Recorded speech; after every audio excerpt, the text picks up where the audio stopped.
Welcome to the Fitted Diving System presentation, the key to diving successfully.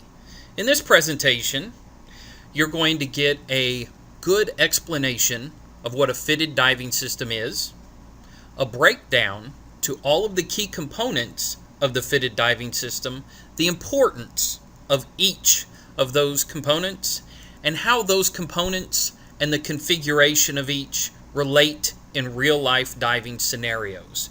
So at this time, if you would open your student handbook and locate the fitted diving system worksheet, you can go ahead and follow along.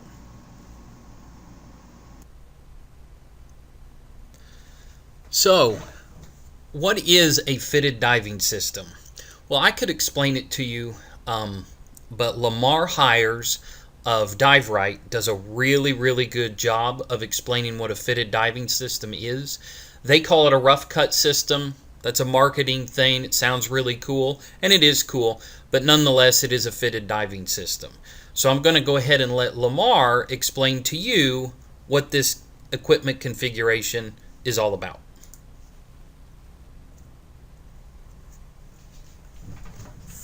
I want to talk to you today about what Dive Feel and Dive Right feels is the optimal open water setup for the advanced open water diver wanting to move into tech, wanting more from an experience with their diving equipment to move on to do all types of diving activities. To start with, a high performance regulator like the XT, and it's not just the regulator, it's how you set it up and configure it.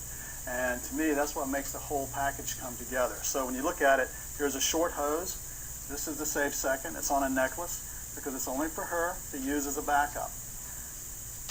Her primary right here is on a little bit longer hose with a right angle adapter.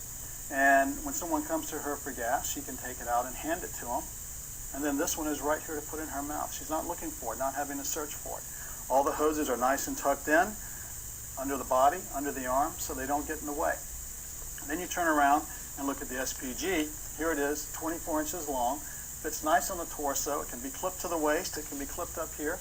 But the point is, it's not much longer than what it's needed to be for her torso length. And we have all those custom hoses to make that kind of thing happen so you can get the right fit and look on your regulators. You don't have to be confined to a standard hose that comes on a regulator because it needs to fit you and your body size. So this is our typical open water rig, streamlined for that advanced open water tech look. And it's a yoke regulator. Let's turn around and give them a 45-degree angle here. Here's a tech regulator right here, set up. It's got the fifth port if needed, but everything is set up here in typical open water fashion with a yoke. Now you couple that with a harness that doesn't put any of the lift up around, and she can adjust it to make it fit properly.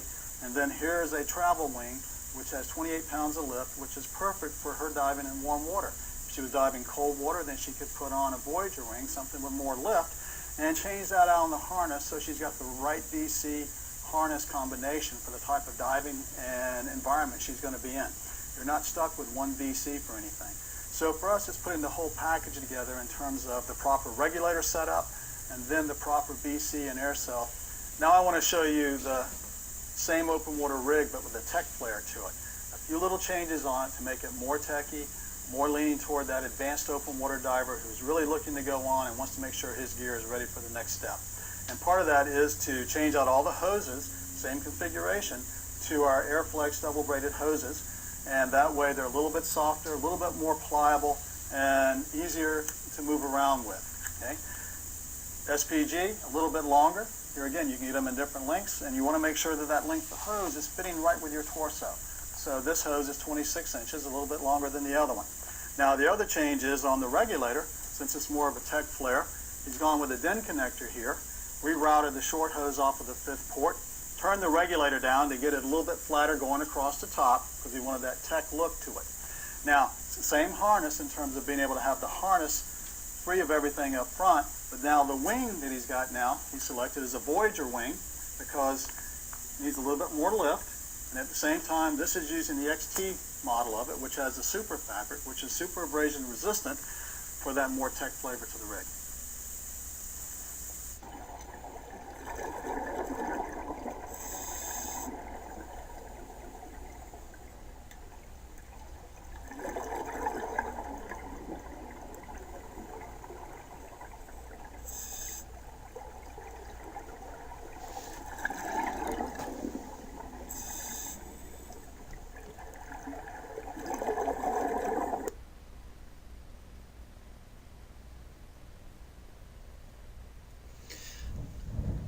I'd like to thank Lamar again for creating and contributing this content to YouTube. You notice in the end of the video where they were floating like a fish, kicking like a frog. Okay? This is the entire idea of what we're trying to do here. The fitted diving system is made up of two subsystems: the air delivery system, the wing, backplate, and harness system. In this presentation, you're going to get an introduction to each component of those subsystems and learn the importance of those components. At the end of this presentation, you'll take a quiz, and you'll have the opportunity to go through this presentation a second time with your instructor, where you'll then be able to actually put your hands on the equipment, assemble the equipment, and fit the equipment. First up is the air delivery system. Let's talk about the components of the air delivery system. The first component is the DIN first stage regulator. Now, you do have the option as a scuba diver to dive with a DIN first stage or a yoke first stage. Both are acceptable. We at Unique Scuba dive with DIN regulators. Why? DIN is better. This slide will explain to you the benefits of a DIN regulator. DIN is tougher and DIN is more reliable. Why is a DIN regulator tougher and more reliable? The primary reason is a DIN regulator has a captured O-ring. The regulator itself has the O-ring. It's a bigger O-ring, it's a more durable O-ring. The benefits of that being, a capture O-ring is less likely to leak, less likely to be damaged, less likely to get lost, there's less exposure to the elements, and usually just of a higher quality. Here at Unique Scuba, we replace all of our rubber O-rings with polyurethane O-rings, basically making this O-ring and the seal on this regulator bulletproof. All right, let's talk about now a yoke regulator. Yokes are a little bit different, and in the classroom, your instructor is going to explain to you the difference between DIN and yoke. With a DIN regulator, you actually screw that regulator into the valve of the tank. It screws in, and the captured O-ring creates the seal. With a yoke, you'll see the O-ring is a little bit smaller and is actually captured.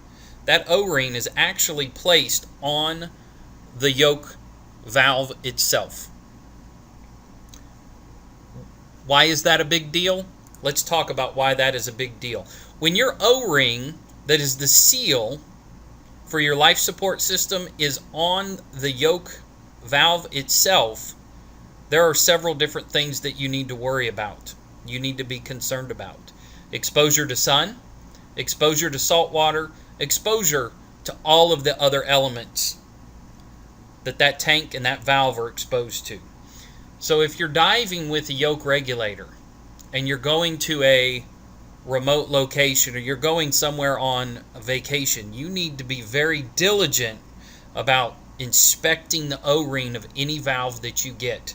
You need to inspect it for cuts, cracks, dry rot, and an overall brittle texture. Tip: always carry spare O-rings and an O-ring removal tool with you. If this O-ring is to fail, you've got big problems. It can completely ruin a dive. It can completely ruin a trip. Not to mention, it's dangerous. In this video, I want to show you, and this is something that happens often, actually. You don't hear it being reported about, but this is something that happens. I want to not only tell you why a DIN regulator is so much better and is superior to a yoke regulator, but I want to show you. All right, when O-rings fail, this is what it looks like. Now what I'm going to do is I'm going to play the video for you. I'm going to fast forward a little bit to the area where we have the O-ring failure.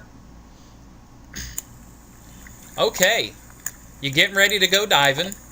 Have a good time with your buddy. Let's fast forward just a little bit. And as you're diving, taking some video, enjoying your vacation, your buddy starts looking at his gauge. You can see it here. He's like, hey, come here. Something is wrong. Oh, do you see the leak? That's his yoke regulator leaking. The regulator's not leaking. The 25-cent O-ring is leaking. Now let's watch. Woo! Look at all that air. I just don't like yoke O-rings for this reason.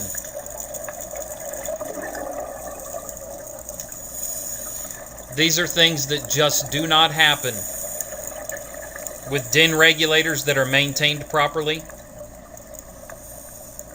These things just do not happen.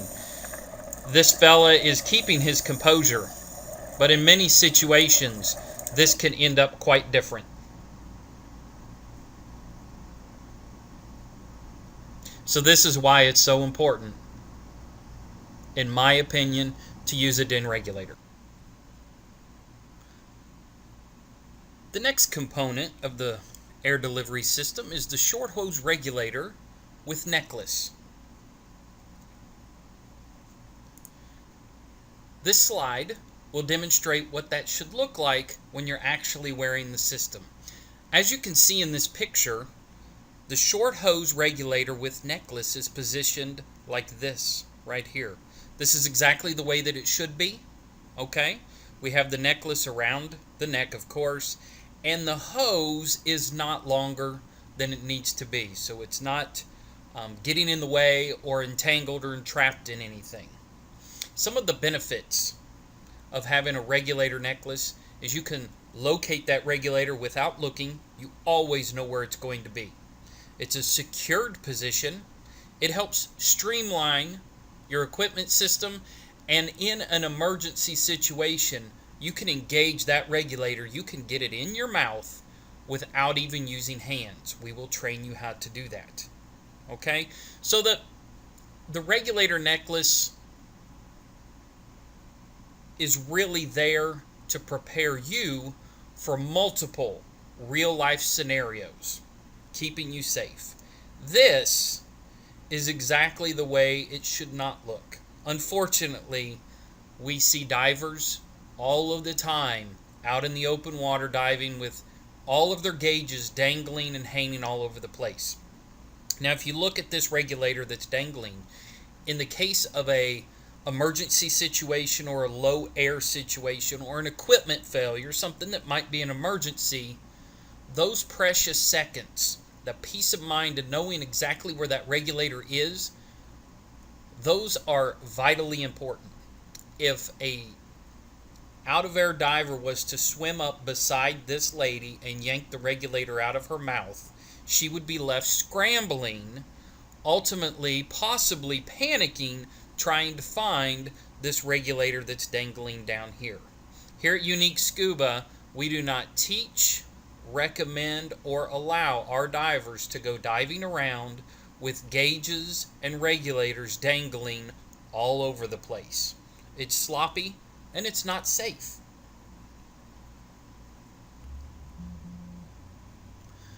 Next, we have our primary long hose regulator.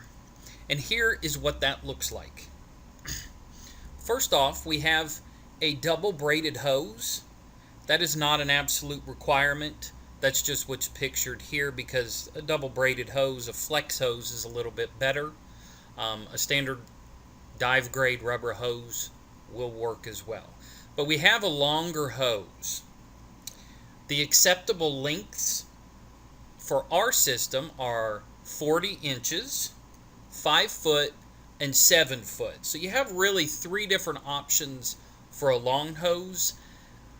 In the open water diver class, the one that you are taking now, really a 7-foot hose is a little too much. You're not ready to penetrate wrecks or go cave diving yet. So let's keep it at either 40 inches or 5 foot. Also, other than just length, you're going to need an angle adapter, which is what you can see right here, a 90 or 70 degree angle adapter that'll allow the regulator to sit in your mouth and be comfortable. The hose will not be pulling at your mouth. Also, we need a bolt snap. Your instructor will demonstrate to you what a bolt snap is and how it attaches to the regulator system. Write this down. You need a bolt snap. This is what a bolt snap looks like. There are lots of other clips out there. We refer to most of those as suicide clips. Don't use those. Write this down and ask your instructor about it. Make sure you use a bolt snap. They only cost about $5. Okay? And also the angle adapter, let's talk about the angle adapter just a little bit more. Now when you have the option of changing the direction the regulator comes off of your low pressure hose, you really have two different options. You can use an angle adapter, which is what we have on the left, or you can use a swivel adapter. Now swivels are very nice too when they work. The unfortunate thing about swivels is this swiveling mechanism right here, hard to get to, hard to clean, and hard to service. People really forget about servicing them, and there's an O-ring inside here that dries and very prone to failure. So what we see a lot are these swivels. After a few years, after a short period of time, they start failing while people are actually diving underwater, and you just don't get that problem with an angle adapter. So at Unique Scuba, we dive with angle adapters.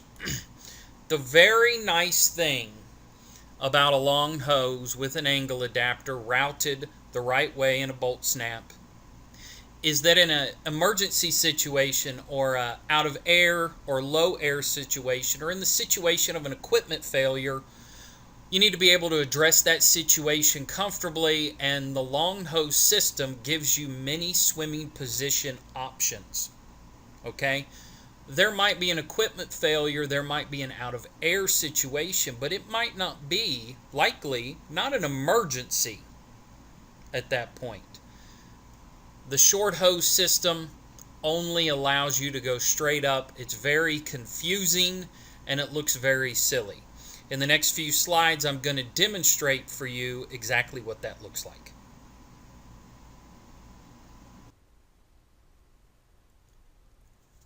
So our friends at thelonghose.com produced this great little YouTube video that shows how a S-drill or safety drill should properly be performed. This is also can be referred to as an out-of-air situation training drill. So what I want to do is I'm going to go ahead and play the short video. Then I'm going to play it again. I'm going to slow it down and do a little bit of narration. This is a proper out-of-air situation drill.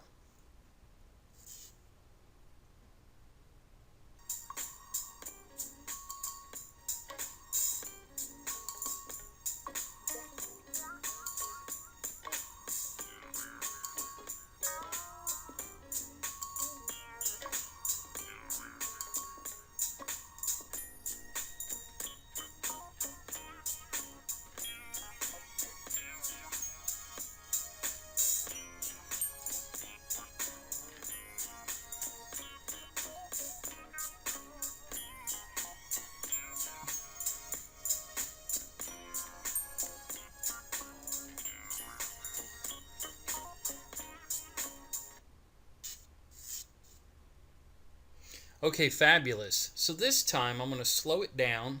This is a really cool thing about YouTube. I can go to settings, speed, let's slow that down to half, and I'll turn the volume off. And let's walk through this again. The drill starts off straight into an out-of-air situation. The diver gives the out-of-air sign. He's not convoluting this situation with completely unnecessary signs. Out of air means out of air. The donation diver surrenders the primary with the long hose. You notice how he was able to locate his safe second, which is the short hose regulator with necklace, without even looking for it. He knew exactly where it was. Both divers are in a neutrally buoyant diving position. Okay? A realistic scenario of how this would go down. Everybody's okay. They've taken a few breaths. The situation is under control. The out-of-air diver is going to clip off his long hose to secure his equipment. They're going to give the okay.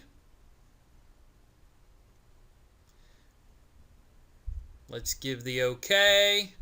And now we need to exit. Many situations like this, the emergency is over and there's no reason to go straight to the surface, bolting to the surface out of control, when you can get together and swim to the exit point. All right, there are a lot of reasons why you might want to swim back to an anchor line or swim back to the boat or swim back to the shore, swim to the exit. If the donation diver has plenty of air, there's no reason not to. A long hose system gives you this ability. Again, I'd like to thank our friends at thelonghose.com.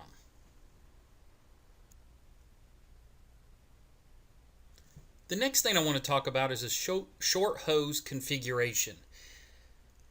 A large majority, a hefty percentage of divers out in the world were trained a little bit differently than the way that you'll be learning at Unique Scuba. And they have learned with the short hose configuration. What I mean is the primary donation in an out-of-air situation or an equipment failure situation, they're trained to surrender the primary in their mouth, but it's also a short hose. It's not a long hose. I'm going to show you exactly why it's important to use a long hose by demonstrating the short hose. As you can see here in this picture, that's exactly what's happening here. There's an out-of-air situation, or they're just doing a safety drill in the pool. But you can see right here, this short hose only allows the divers so much distance apart. So in the out-of-air situation, as you can see here in this picture, you're really all up in each other's business. It makes it very hard to communicate. It makes it a even more stressful situation, in my opinion. And in the next video, I'm going to show you that this system can be so confusing and so bad that to demonstrate and teach it, they actually have to let all of their air out of their BC and anchor themselves on the bottom of a pool like a rock in order just to demonstrate it. So I want to get into that video. Let me show you that video. It's next. And I'm going to, let's see, hold on just a second. Let me pause that. And I'm going to slow this video down too, because I'm going to walk you through what's going on. But as you can see here, right off the bat, they're demonstrating an out-of-air or an air-sharing situation. But in order to do that, they're not swimming like fish. They're not doing this from a realistic scenario situation. So the way that divers, for a long time, the way divers have been taught to do this skill is to go to the bottom, let all the air out of their BC, and then start sharing air. It's completely counterproductive. It's looking back, it's ridiculous. This is the way that I was trained, and I taught this way for many years, but I know better now. But let me go ahead and get into this video. There's a lot of extra sign language. Hey, I mean, what are they even doing? Okay, I'm okay. Hey, I'm out of air. So at this point, they're going to start getting together. The donation diver is surrendering the primary, and look how close he has to get to help that other diver. They're really, literally, all up in each other's business. He's going to have to look after they establish okay, and they're on the bottom. Remember, they're on the bottom, completely negatively buoyant. He's going to point at his mouth. A lot of extra sign language going on here that's completely unnecessary. He's going to find his octopus, or safe second. Clear it. The whole time, they're still cemented like rocks on the bottom. At Unique Scuba, you will never be cemented to the bottom while demonstrating or conducting any skill.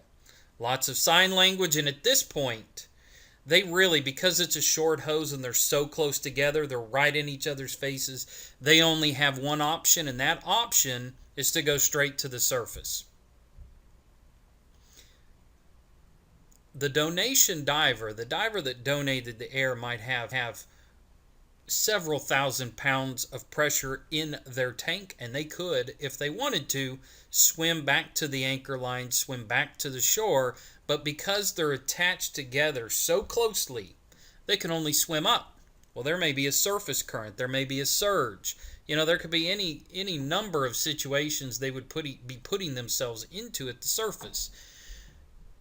The second diver, as you can see, she's orally inflating her BC. She's taking a breath of air off of the regulator and inflating her BC. And why is she doing this? Is this really a necessary skill? She's doing this because of the situation they created for themselves in the first place by letting all the air out of their BC and putting themselves on their knees at the bottom of the pool like rocks. This would never happen. Something like this in real life would never happen. So now they're going to go ahead and go to the surface. I'll speed the video back up to normal speed. And lots of waving, lots of doing this and that. This is not a short and sweet skill. This is not the way that we want to do it. If you remember back how easy the longhose.com made this safety drill look. And this is just an example of this is not the way that we want to do it. And you can completely change your options and how you conduct this skill just by adding a few inches to the length of that hose.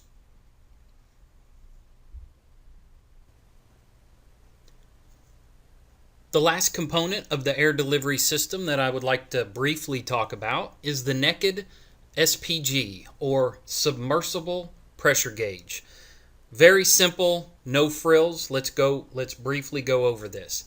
It's going to look something like this. No hose protectors. We don't want to be trapping debris or anything inside the hose protectors that could be corroding the fittings. Okay, so no hose protectors. Simple gauge that pressurizes at least up to 5,000 pounds of pressure per square inch. And the custom fitted part, as you can see in the second picture here, exactly how the SPG should be clipping to your buoyancy compensator system on this D-ring. And based on if you're a big fellow with, say, a dry suit, or a small lady or a child, that's going to depend on the length that hose needs to be. 24 to 26 inches in length, bolt snap, 5,000 PSI, really no frills. So that's the naked SPG.